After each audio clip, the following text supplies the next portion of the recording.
अल्लाह के नाम से इब्तिदा है। दोस्तों, आज मैं आप लोगों के लिए लाई हूँ टमाटर की पटाखा चटनी। तो जैसा ये नाम है वैसे ही ये चटनी चटपटी और चटखारेदार पटाखा चटनी है।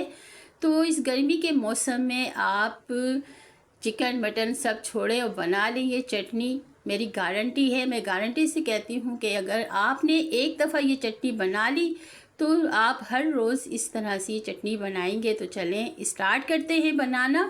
तो मैंने कढ़ाई को चूल्हे पर चढ़ा दिया और हाफ़ कप कुकिंग ऑयल डाल दिया है और अब इसमें डाली है 2 मीडियम साइज़ की चॉप की हुई प्याज को चॉप करके डाला है और साथ ही मैंने 1 टीस्पून सफ़ेद ज़ीरा डाल दिया है। तो अब हम फिर प्याज को फ्राई करेंगे, सौते करेंगे, गोल्डन ब्राउन नहीं करना। तो देखिए सौते हो गई है, थोड़ी सी पिंक सी हो गई है प्याज। तो मैंने 1.5 पाव टमाटर को चॉप करके चौकोर पीस स्लाइस करके डाला है। हाफ़ टी स्पून हल्दी डाली है, हाफ़ टी स्पून डाला है नमक और 1 टीस्पून भरकर डाला है सुर्ख मिर्च पाउडर। तो इस सब मसाले को अच्छी तरह से अब मैं इसमें मिला दूंगी टमाटर और प्याज को। तो ये टमाटर और प्याज की पटाखा चटनी है, बड़ी ज़बरदस्त सी है।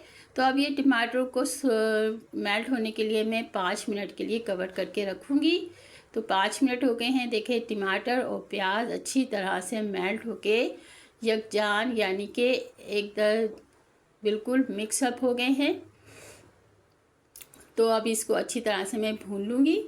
तो दोस्तों, मेरी वीडियो को यहाँ तक आप पहुँच गए हैं तो मेरी वीडियो को लाइक भी कर दीजिए और शेयर कर दीजिए, और जिन्होंने मेरा चैनल सब्सक्राइब नहीं किया है सब्सक्राइब कर दीजिए।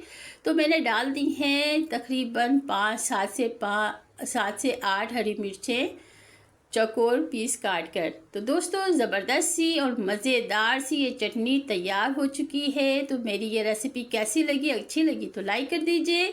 तो मिलते हैं एक और अच्छी सी रेसिपी के साथ। अल्लाह हाफिज़।